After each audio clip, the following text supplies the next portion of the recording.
Universidad Autónoma del Estado de Hidalgo. Recomendaciones de protección civil.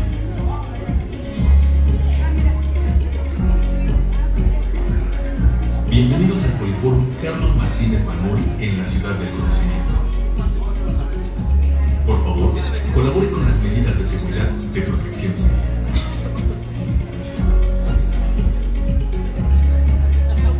Ubique las rutas de evacuación, así como la señalética que indica dónde se ubican los servicios asistenciales y el personal de auxilio.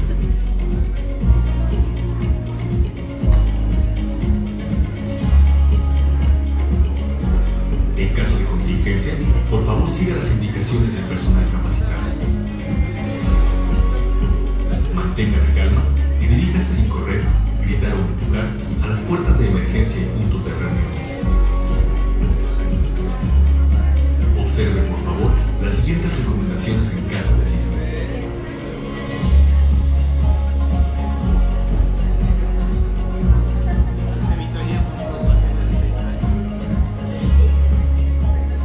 En caso de incendio,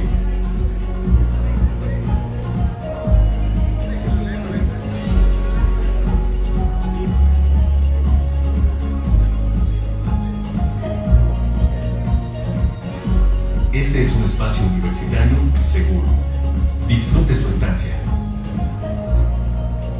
Bienvenidos.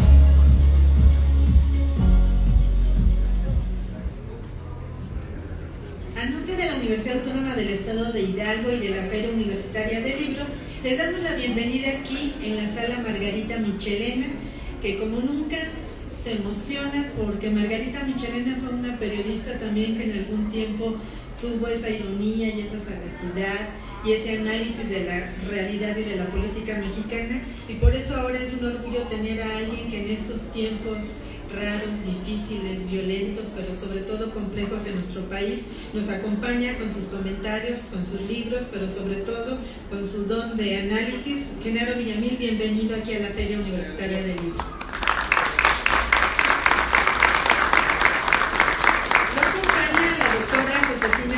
Telles, jefa de área académica de comunicación, doctora especialista en comunicación, quien nos va a hacer la presentación de este libro que hoy nos acompaña, que es Cleptocracia, el nuevo modelo de corrupción. Doctora Josefina, por favor.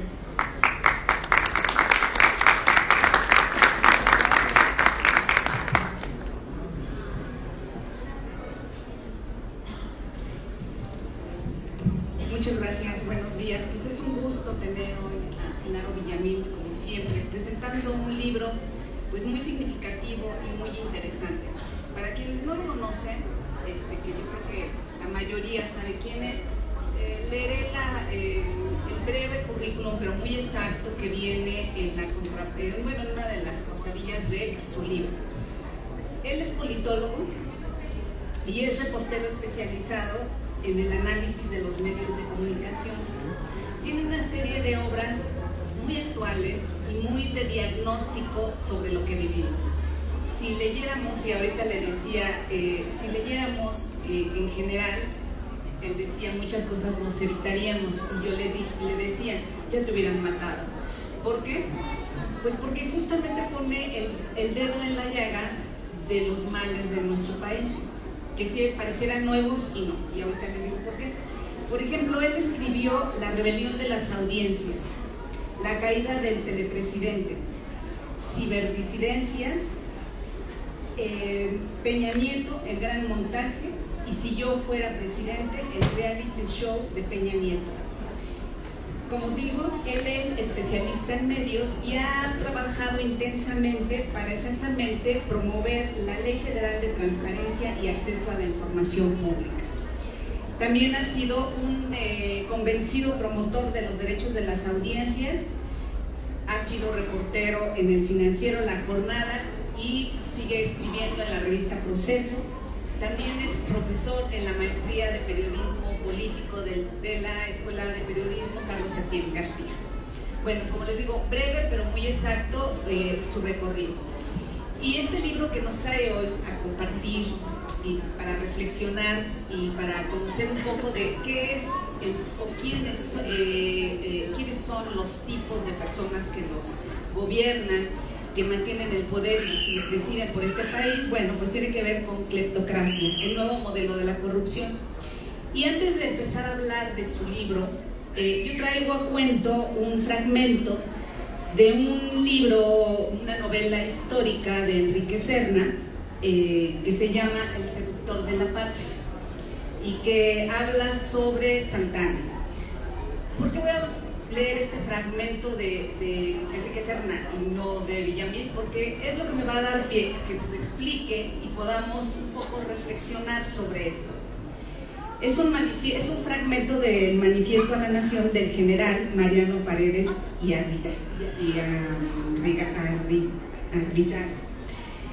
Y dice: compatriotas, hace unos años apoyé al gobierno del general Santana, con la esperanza de mantener un orden de cosas estable que libertara al país de las constantes revoluciones. Pero lejos de cumplir con las bases de Tacubaya, el presidente ha traicionado la confianza del pueblo con su escandaloso enriquecimiento. ¿Dónde fueron a parar los caudales públicos? ¿En qué se invirtieron los 60 millones que el general ha manejado desde el principio de su mandato? Todo ha ido a parar a manos de especuladores que, a la sombra del poder discrecional de Santana, succionan como vampiros la sangre del pueblo. La administración de las aduanas marítimas, las contratas de todas clases han sido una mina abundante para esa nueva especie de ladrones que en bandadas se han esparcido por toda la República. El principal beneficiario de este saqueo declara a los cuatro vientos su amor a la patria, pero se trata de un amor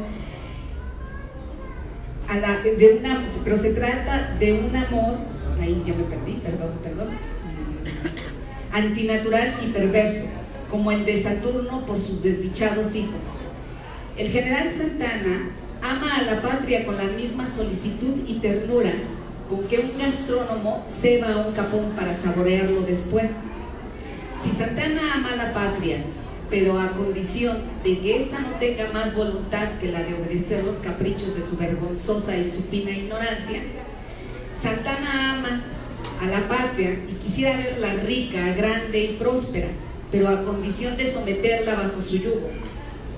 Oh patria querida, que de ti disponga como de bien propio el más inmoral de los bandidos, el más inepto de los mandarines. Y exactamente traigo a cuento este fragmento porque Genaro Villamil nos habla de la cleptocracia y él dice que es el gobierno de los ladrones. Clepto, robo, kratos, gobierno o dominio. Y exactamente es lo que nos ha tocado vivir en estos últimos años, sexenios, pero particularmente en este. Y entonces a mí me gustaría que Genaro, más que yo, hablar de este libro, porque, bueno, no tiene desperdicio, nos lleva de la mano, sexenio por sexenio, nos revela, él como buen reportero, todo lo documenta y lo precisa con un contexto no nada más nacional, no de esta clase política nativa, sino de un contexto internacional. Entonces, bueno, a mí me gustaría un poco que nos hablaras, ¿cómo se te ocurre hablar de estos descastados, digo yo, que nos gobiernan y que han subido al país en lo que tenemos hoy y que hoy lo estamos viviendo y que hace unos días preguntaban, y con Andrés Manuel López Obrador va a cambiar? Y yo les decía, es que no llega un mesías, o sea, el trabajo es colectivo, es vigilante de todos y cada uno. Entonces, me gustaría que empezaras a hablar exactamente de tus motivos y cómo tienes esta claridad, que si bien se documenta constantemente, pues hoy lo vemos muy sistematizado y muy claro en tu libro.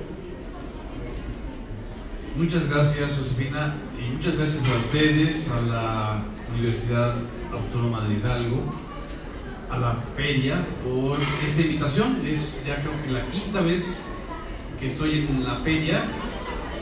Este es un libro que revela una especie de intensidad y de agobio también. Antes de la elección presidencial, obviamente la editorial me pide si voy a hacer un libro sobre la sucesión presidencial del 2018, ¿no? Los clásicos libros estos de ¿y quién va a ganar? ¿Y quién va a perder? ¿Y cuáles son las figuras importantes? Incluso me acuerdo que me dijeron, ¿por qué no escribes un libro sobre Margarita Zavala? Margarita va que vuela, estamos hablando de septiembre del 2017, ¿no? Imagínense, hace un año exactamente, Margarita era, digamos, una expectativa pues para cierta clase editorial y política y económica que pensaban que podía llegar. Margarita es una mala broma. Digo, está bien que hagan libros sobre ella, pero ¿qué vas a escribir de Margarita? O sea, es una política sin biografía, ¿no? En fin, y luego empezaron la discusión de quién va a ser el candidato presidencial del PRI. Va a ser Osorio Chong. Yo dije, claro, porque Hidalgo merece lo mejor. Y a ver si va a creer el libro, pues no me cree. O era el grupo Hidalgo, o era el grupo del Estado de México. Yo dije, no nos vengamos con tonterías, va a ser un tecnócrata, les dije. ¿Un tecnócrata? Sí, un tecnócrata que continúe con el proyecto de 1977 a la fecha, o sea, del modelo y del proyecto que llegó a México con el neoliberalismo, pero va a ser derrotado. Ahorita que me estás diciendo eso, que tengo cosas de pitonizo, más o menos, a veces se me da, en el buen sentido de la palabra, y en el mal sentido, pues a veces. Entonces, ¿quién va a ser? Pues, ¿quién más? Mid o Aurelio Nuño, ¿no? Estamos hablando de una discusión en el septiembre del 2017, hace un año. Parece que pasó hace 10 años, o sea, una década. De hecho, se aceleraron muchos de los procesos que estaban pendientes. Entonces, cuando yo les digo, va a ser un tecnócrata, pero la cleptocracia va a salir derrotada. ¿Qué me dijo el editor? La cleptocracia, la clase política degenerada. La cleptocracia es una degeneración de la cleptocracia. Así como en el relato de Enrique Serna sobre Santana, ¿qué fue Antonio López de Santana? Fue el representante o el mejor representante de la decadencia de los criollos independentistas, es decir, del criollismo independentista, y un caudillo fallido en una nación desarticulada, alguien que fue 11 veces presidente y cada vez que fue presidente cometía mayores atracos y o sea, él fue quizá uno de los grandes cleptócratas mexicanos. Lo que pasa es que ya la historia del siglo XIX, iba a decir del siglo pasado, del siglo antepasado, pues ya no la leemos con la asiduidad que deberíamos, ¿no? Pero él, así a semejanza de Carlos Salinas de Gortari, que sería un equivalente en términos tecnocráticos, ¿no? Él destruyó lo que le quedaba de país. Entonces ahí surge el término y ahí surge la historia. Le dije, hay que hacer un libro no sobre quién va a ganar, sino a qué vamos a enfrentarnos. ¿Qué es lo que va? Les decía, lo más probable es que gane López Obrador. No, López Obrador, que ya está viejito, que la chingada, que no sé qué. Va a ganar López Obrador, por Dios. O sea, el asunto no es que gane, sino cómo va a ganar. En ese momento, hace un año, nadie, la verdad, esperábamos una victoria tan rotunda, tan contundente, con una mayoría legislativa tan fuerte como la que vimos el día de ayer, echándole bronca a la sobrina de Carlos Salinas de Gortari, que fue la que habló a nombre del PRI, de la cleptocracia que está dejando el poder. O sea, que está dejando la presidencia, pero no el poder. Ojo, cleptócratas están dejando los cargos de gobierno, pero el poder lo tienen. El poder lo van a mantener y lo van a querer defender. Entonces creo que el libro surge como un recuento, un análisis histórico de algo que a mí en lo personal, como generación ya casi de la quinta escalera, me toca vivir, y a muchos de los que incluso son mayores que yo les toca vivir con mayor intensidad. Es decir, el quiebre de un modelo económico que había garantizado la estabilidad, el famoso desarrollo estabilizador mexicano, que termina con la devaluación del 82, o sea, con López Portillo, e inicia el ciclo neoliberal que termina o terminará hasta este año, en el 88, en el 2018. El ciclo neoliberal al que la mayoría de los que aquí están presentes veo que les ha tocado vivir, o sea, los jóvenes menores de 30 años, los jóvenes incluso menores de 25, solo han vivido ese modelo. Y ese modelo es el modelo que ha tenido y que le ha heredado al país 5 crisis económicas consecutivas. Entonces, ¿de dónde la eficacia? ¿De dónde pueden decir los neoliberales que han sido eficaces en el manejo de la economía? Si hemos vivido la devaluación del 82, la del 87, la del 95, la del 2018 y el desastre que está dejando en términos estructurales, aunque no haya una macro devaluación, en el sexenio de Peña Nieto. ¿Qué quiere decir? Si un modelo de desarrollo económico no le sirve a las generaciones jóvenes a ver una posibilidad de futuro, una posibilidad de crecimiento personal, económico, académico, social, pues es un modelo que no sirve. Y sin embargo están atenazados con la idea de que López Obrador no puede cambiar ni podrá cambiar ninguna de las cosas importantes que se hicieron durante el modelo neoliberal, porque el castillo de naipes se va a desmoronar. ¿Por qué esta explicación? ¿Por qué dicen esto? Ese es el objetivo del libro, relatar que forma parte de un proyecto de poder político, económico, transnacional. Ni siquiera es exclusivo de México, es transnacional. Es un fenómeno que surge en los años 80 con Reagan, con Thatcher, y que llega hasta este momento. Y aquí te interrumpo. Tú dices, no busca predecir el triunfo de un candidato, que sí, sino destacar que la actual cleptocracia es una clara degeneración de la tecnocracia dominante y de su modelo neoliberal y profundamente autoritario. Yo sé bien que tú lo dices, yo no soy pitonizo, pero exactamente, también tenemos otro momento histórico que es Madero. Sí.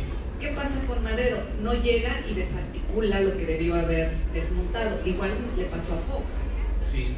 No llega y deshace. Sé que no es parte del objetivo de este libro, sí, pero sí me gustaría que me dijeras exactamente, porque estamos en un entorno internacional donde hay un proyecto económico neoliberal que justamente en países como los nuestros pues polariza muchísimo la situación, donde hay cada vez menos ricos y muchísimo más pobres, sí, y bueno, se desdibuja la clase media. Sí. ¿Qué posibilidades le ves de verdad en general, incluso nosotros como ciudadanía participante, de poder remontar esto? Porque además yo siempre he dicho, se destruye muy fácil y se reconstruye muy difícil. Así es. Lo que costó 4 o 5 sexenios, tendríamos que tener el doble o más para volver a llegar a un estado medianamente de bienestar. Sí. No soy pitonizo, pero creo que estoy viendo cosas que están en el escenario internacional y en el nacional. Generalmente he sido muy pesimista, este libro es muy pesimista, los otros libros han sido pesimistas, pero hoy ¿Estás optimista? Estoy optimista. Creo que sí viene un ciclo por lo menos de 10 a 12 años de desarrollo del país para la clase media-baja. No lo digo por voluntarismo, lo digo por elemental ciclo económico. lo que estamos, López Obrador, la victoria de Morena, de los que votamos por él, del movimiento social, es el producto de un contexto, ¿no? Es el producto y el resultado de un contexto no solamente nacional, sino también internacional. El ciclo neoliberal se está acabando en todas partes. Trump es la última carcajada de la compancha de ese ciclo neoliberal. Y en realidad Trump tiene mucho menos de neoliberal y más de algo que todavía no sabemos hacia dónde va. Yo lo que creo es que vamos a empezar un ciclo neo-keynesiano, es decir, un ciclo de un nuevo modelo de Estado social benefactor, ¿no? Sin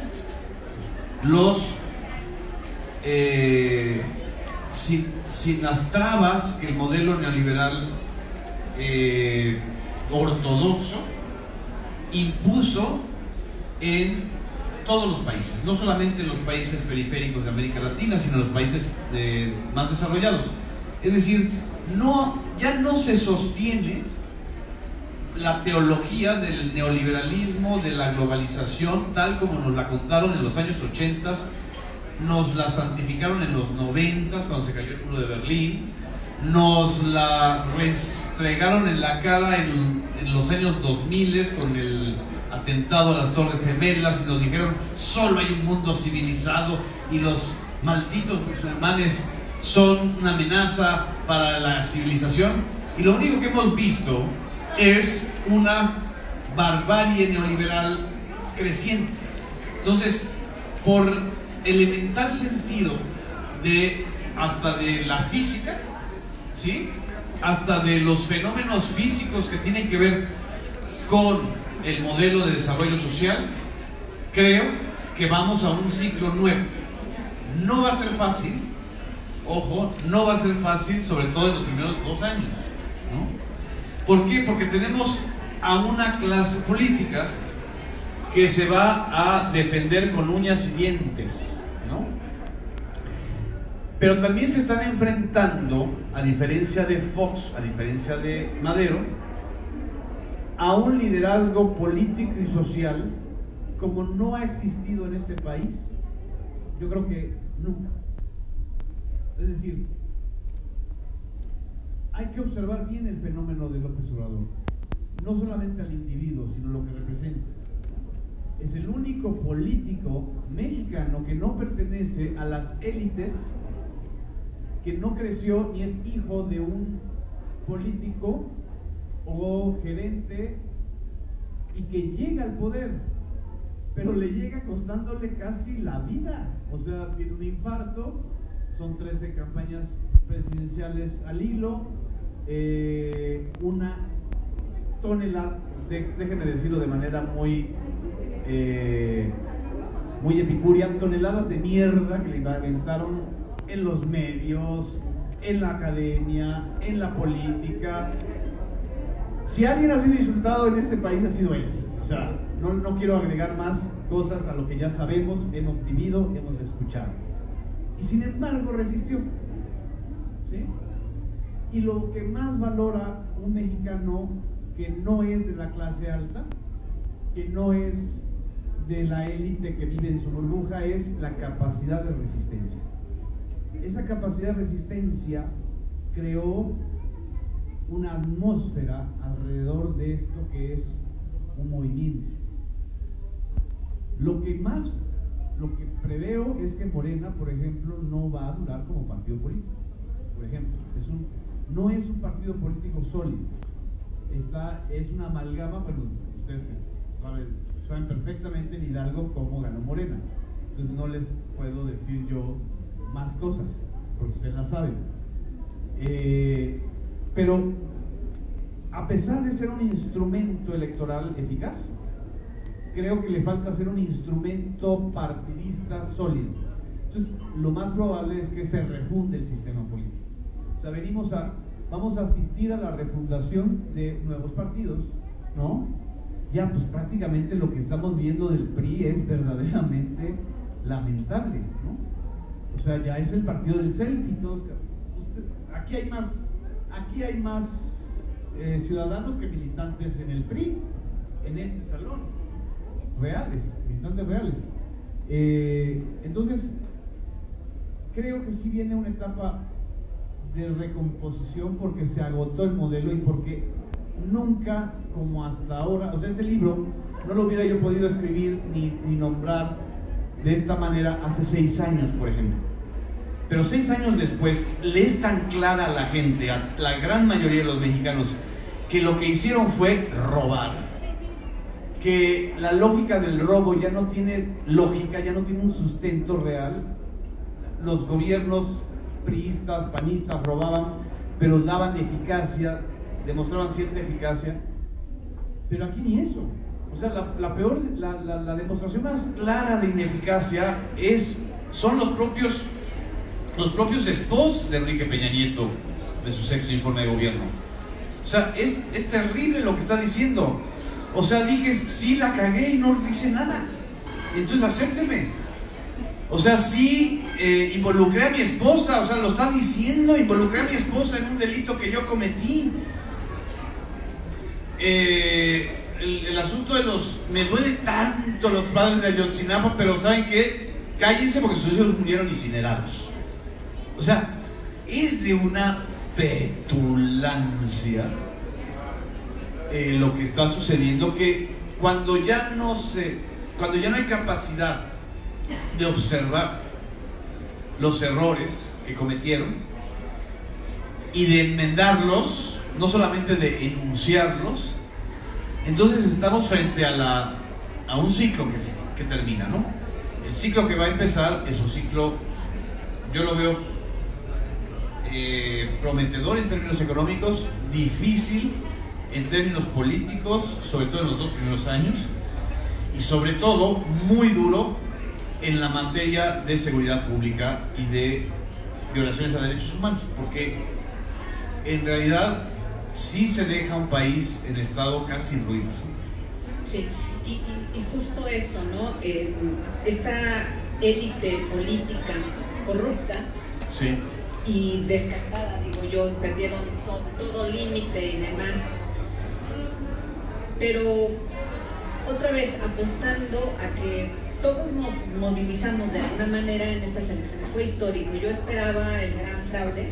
Sí, yo todos, no muchos. Creí que de verdad pudiese llegar López Obrador, y fue insólito, ¿no? Y fue insólito que el primero que sale incluso sea el más el tecnócrata, el tecnócrata, para salvarse, que sale y reconoce, y luego viene el otro. Entonces ha sido un fenómeno para mí increíble. Pensé que iba a morir sin verlo, así como muchas sufragistas mujeres murieron, sí, y no vieron así, porque bueno, yo participaba en el 88 y creíamos, y luego así nos la pasábamos, y en voto luego por el voto, 2006, sí, y luego voto por voto, casilla por casilla, y no pasó nada. Yo pensé que moría y no veía esto. Entonces ahora que lo veo, y en este escenario que manejas tú, también es cierto que ellos, a pesar de que de alguna manera han reconocido la derrota, no se van a ir. Todos estos tecnócratas, todos los Chicago Boys, no creo que se vayan, porque además, si tú hablas de algo muy cierto, se creó también una industria criminal en este proceso de transición del modelo económico liberal al neoliberal. También potenció esa posibilidad de que la industria narcocriminal aprovechara los mercados. Entonces, no es nada más cuestión de voluntad, pasa algo muy grave. ¿Tú cómo ves que se mueven las piezas? También me parece que queda claro que si no hubiese algún acuerdo con estos grandes grupos, lo cierto es que lo hubieran matado. Incluso él no usa escolta, no tiene gran seguridad. Quiere decir que hay acuerdos, y acuerdos a otro gran nivel. No quiere decir que es muy inteligente. Pues ¿quién mató a Colosio? Era un mitin lleno de guaruras. Era un mitin lleno de guaruras. De los milagros, así le llamaron periodísticamente. Todos estaban enfermos, nadie vio, nadie pudo. Sí. Entonces, bueno, en eso ¿tú cómo ves este eje tan fuerte que es la industria criminal del narcotráfico? Muy buena pregunta. Nada más, antes de entrar a esta respuesta, ¿sí todos entienden lo que es tecnocracia? Los que no le entiendan, darse la mano, no hay problema, para que yo lo explique brevemente. La tecnocracia es la élite o los sectores más especializados en conocimientos de economía, es decir, los Chicago Boys, los que estudiaron en Harvard, en el MIT, en el ITAM. O sea, el asidero de la tecnocracia mexicana es el ITAM, por ejemplo, ¿no? El primer presidente tecnócrata puro se llamó Carlos Salinas de Gortari. ¿Por qué? Porque no tuvo puestos de elección antes de llegar al poder presidencial. Toda su carrera la hizo los cargos de Hacienda y de la Secretaría de Presupuesto. Cuando hablamos de los tecnócratas, estamos hablando de esa élite muy especializada en el manejo de las finanzas y de la economía, que siempre ha existido y siempre va a existir y es necesaria.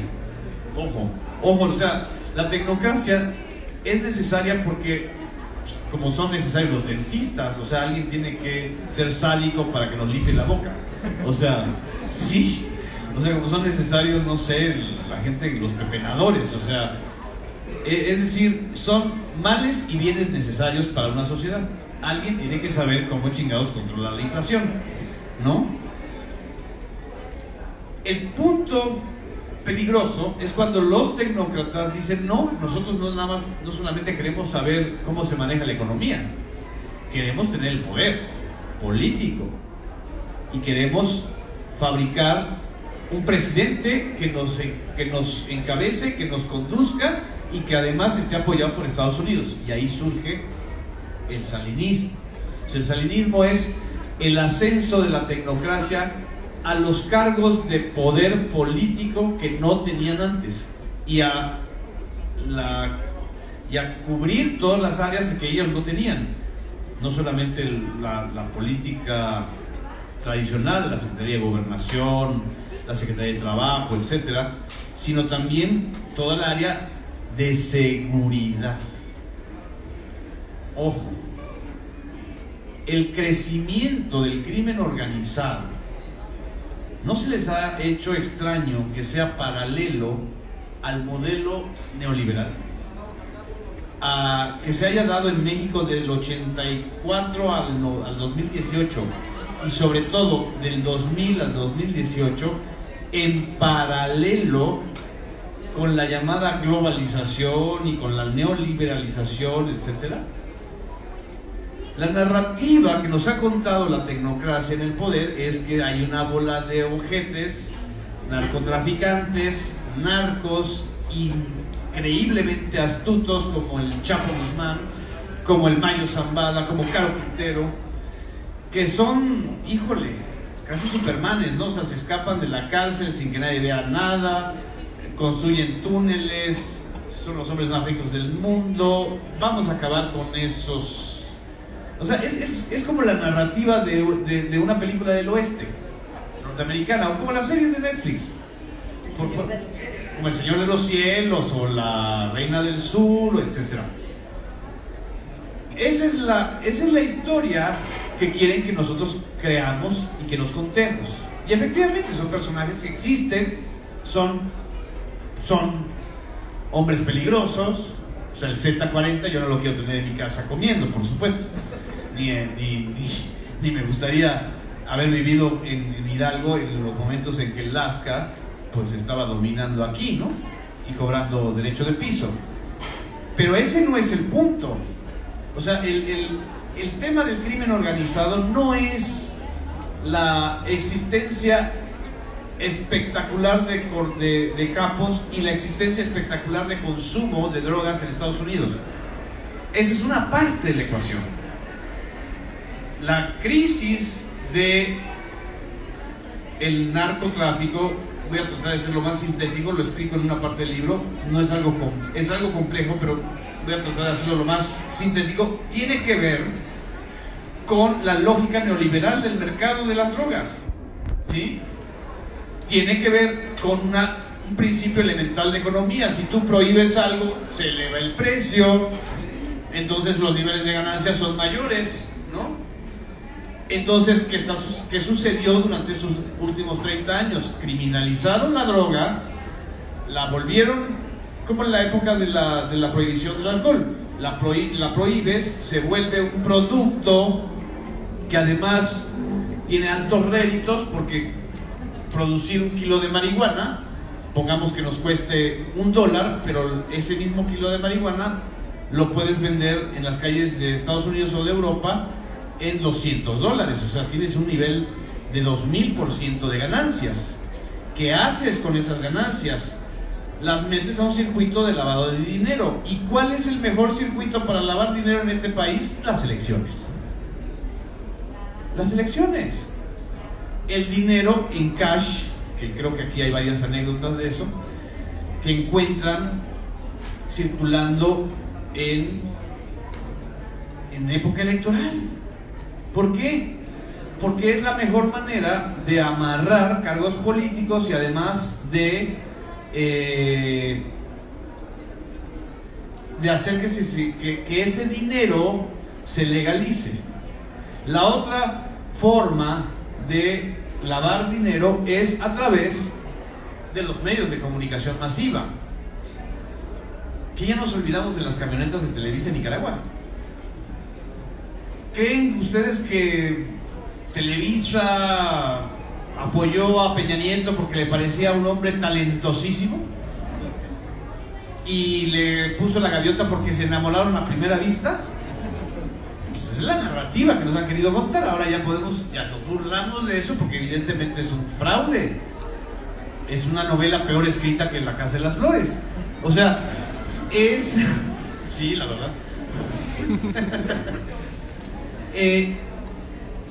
El lavado de dinero o de ese circuito de enormes ganancias tiene que venir por las maquinarias mediático-corporativas. O sea, lo que oficialmente dijeron que costó la campaña de Peña, o el llevar a Peña al poder, no solamente la campaña, sino todo el proceso para llevar al poder, fue muy caro. ¿Y de dónde vino ese dinero? No solamente vino del erario público, vino también del dinero negro, ¿no? Entonces, ya contestando a la pregunta, en ese contexto también hay un punto de quiebra a nivel internacional. Hay una movilización global cada vez más fuerte a favor de la despenalización de la marihuana. Es decir, ya no son razones solamente éticas o morales, sino económicas. O sea, tener prohibida la marihuana, el consumo de la marihuana, lo único que ha hecho es elevar a unos niveles impresionantes la ganancia y el dinero manchado de sangre. Ese es el primer paso. Y además, por eso les digo que es afortunado el momento en que estamos viviendo. Esta discusión, que no se pudo haber dado hace 18 años, se está dando ahora en Estados Unidos, se está dando ahora en México. Vemos a una ex primera ministra de la Corte, que va a ser secretaria de Gobernación, hablando abiertamente de la despenalización de la marihuana. Vemos a López Obrador hablando abiertamente de eso. Observamos que 8 estados de Norteamérica ya tienen la despenalización. Entonces hay todo un movimiento. O sea, por eso digo, viene un movimiento de reflujo. Lo peor aquí es la industria de las armas.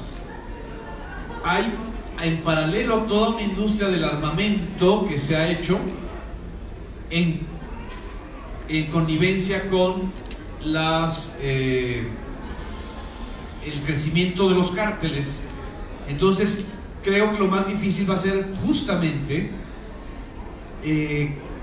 decretar una amnistía. Ojo con lo que quiero decirles, porque lo he estado reflexionando. No es tan fácil decir ya se decreta la amnistía y que el ejército regrese a sus cuarteles y pues ya, no va a haber guerra. ¿Y qué haces con los que venden armas? ¿Qué haces con ese negocio de las armas? Pues van a armar grupos en México de manera paramilitar. Entonces sí es inteligente desde mi punto de vista lo que está diciendo López Obrador. O sea, no puedes ahorita retirar de inmediato al ejército y a la marina, ni tampoco puedes decretar así de inmediato el fin de la guerra contra el narco, porque entonces lo que tienes es un negocio de las armas que se pueden ir a generarte brotes de conflicto social, ¿no? Y lo vamos a vivir, o sea, ya lo estamos viviendo, o sea, los focos rojos de este país van a ser los municipios, o sea, la violencia electoral en el 2018 se concentró a nivel municipal. La gran mayoría de los candidatos asesinados fueron candidatos a síndicos o presidentes municipales, porque ahí está la esfera de poder más básica, en donde el crimen organizado se va a tratar de refugiar, porque ya no va a tener el acceso al poder presidencial y en algunos casos a los poderes estatales. Entonces, sí va a ser este contexto en lo que les relato. No, la guerra contra las drogas también fue un proyecto hegemónico de la democracia y un proyecto hegemónico del neoliberalismo. Se está acabando, se está terminando el ciclo.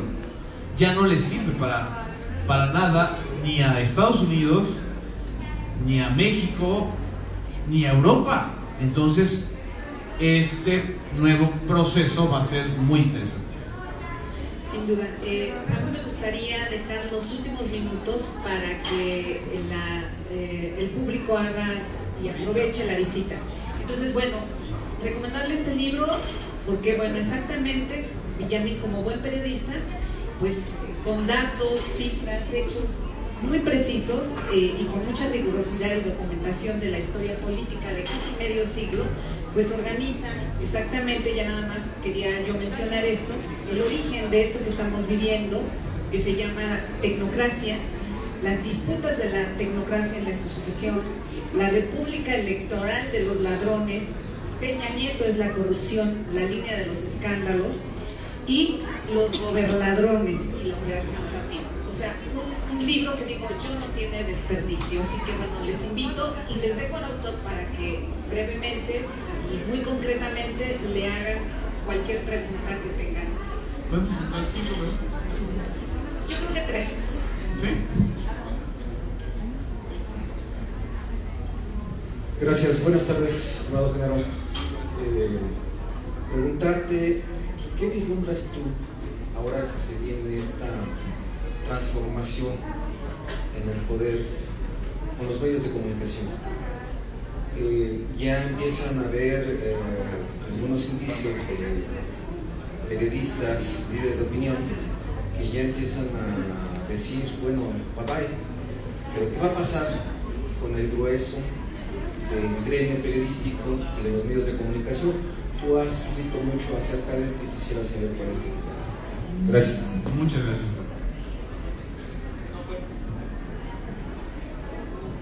Hola, buenas tardes, Genaro. Tú dijiste que estaba bien la postura de Andrés Manuel de mantener al ejército y a la marina aún actualmente en las calles. ¿Qué opinas, al final de cuentas, de que Calderón inició esto, Peña Nieto lo continuó y lo mantiene actualmente Andrés Manuel? Ellos dos, Calderón y Peña Nieto, se equivocaron. Durante la campaña Andrés Manuel fue muy incisivo y acuerdo también que dijiste que Andrés Manuel recibió toneladas de mierda, que es cierto. Él también ha repartido. Sería muy, digamos, sensato que también asumiera la responsabilidad de lo que ha generado la división y la polarización. Él continúa con el registro de la Marina. Entonces la estrategia de Calderón y Peña Nieto fueron equivocadas porque lo atacó, como sabemos, a diestra y siniestra. Gracias. Así es, así es. ¿Qué adelante? Bien, levantando la mano.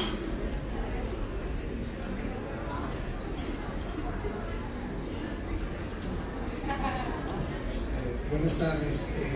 Dada la violencia que estamos viviendo y eso, y con la boca llena de verdad de todas las cosas que usted dice, estamos sorprendidos de todas las cosas que han pasado, tan arrullador en la ganancia de los votos y todo esto. Y estos libros y estas cosas, usted no tiene ningún temor de ellos, porque yo veo una persona entera, sé que las cosas están cambiando, sé que estamos aquí todas las personas interesadas, leemos el libro y con mucho asombro vemos que usted está todavía aquí, usted en lo personal no ha sentido acoso, lo han estado investigando en su teléfono, se siente usted tranquilo al salir a la calle. Digo, va a ser un gran ejemplo lo que usted nos diga, va a calar en todos para salir ya con más, si lo puedo decir de una forma más mexicana. Las personas que hemos leído su libro, muchos creemos en una forma muy mexicana, que usted tiene más huevos que los que se ven en 1 kilo ahí puesto en la nevera. ¿Cómo sale usted a la calle? ¿No tiene ningún temor? El miedo, voy a responder a las 3, tengo 4 minutos nada más. El miedo es el mejor antídoto para el control de una sociedad. ¿Cómo nos controlaban nuestras mamás? Pues generando miedo, ¿no? Por supuesto que tengo miedo, muchos miedos, muchas inseguridades, pero en esta materia, en materia del trabajo o en la materia de lo que escribo o de lo que se investiga, lo que digo lo tengo, digamos, sólidamente sustentado. No me meto a acusar de manera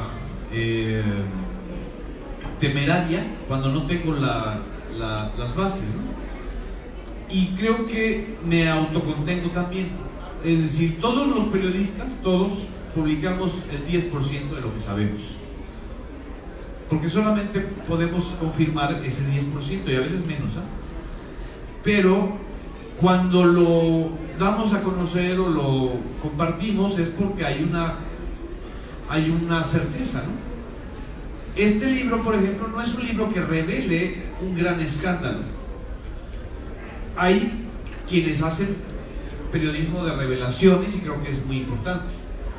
Pero yo creo que a la sociedad o al lector o al mexicano lo que necesitamos es explicarle las cosas, explicar qué ha ido sucediendo, porque luego a veces como periodistas podemos avasallar de casos y de causas y de escándalos a la sociedad y la agotamos hasta tal punto de que ya no vea futuro. Tomo precauciones. Hay evidentemente sacrificios que uno hace, ¿no? No tengo familia directa, es decir, no tengo hijos, no tengo esposa. O sea, hay decisiones de vida, es decir, porque si las tuviera, por ahí es donde te agarran, por ahí es por donde te doblan. Es decir, amenazas o intentos de amenaza, pues las he recibido. Sé que si mientras más publique, menos se van a concretar. Y también el apoyo de un medio, es decir, el trabajar en la revista Proceso, en mi caso y en el caso de muchos, ha sido un escudo protector a estos últimos años, ¿no? del periodo PRI-PAN, ¿no? Pero sí, yo creo que eso es lo importante. No compremos el miedo, ¿no? Nada más y confirmemos las cosas, ¿eh? Porque también en internet se sueltan unas teorías los youtubers y yo digo, órale, ¿no? No, confirmemos siempre las cosas. Sobre la militarización, sí se equivocaron Calderón y Peña, pero sobre todo Calderón. ¿Por qué?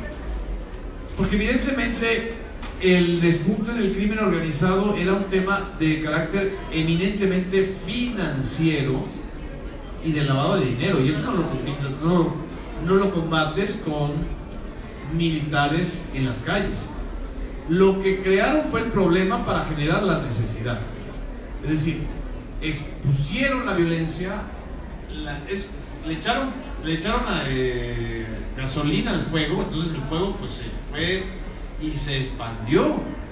Entonces, ¿cómo apagas el fuego? Pues con otros apagafuegos que son los militares. Yo creo que sería un error de López Obrador si pasando 2 o 3 años, el primer periodo del sexenio, no retira al ejército. Es decir, creo que sí es necesario que el ejército deje de exponerse, el ejército deje de, los soldados, no el ejército, sino ciertos soldados, ciertos mandos militares, dejen de hacer negocio criminal y que sean juzgados, ¿sí? El problema con el ejército es que es un cuerpo muy cerrado y el ejército tiene que acostumbrarse a rendirle cuentas a la población, a ser abierto y a decir, pues sí, nosotros tenemos militares que han cometido delitos, pero eso no significa que todo el ejército sea un cuerpo criminal. Cuando empiezan a encubrir a los criminales, es exactamente el mismo fenómeno que la Iglesia Católica con los pederastas. Cuando empiezan a encubrir a los criminales, entonces ahí es donde está el problema, ahí es donde la institución empieza a perder la credibilidad, ¿no? Los pederastas son unos individuos, los militares, capitanes, comandantes, generales que estuvieron, por ejemplo, involucrados en el caso de Ayotzinapa, son unos individuos, no son toda la institución.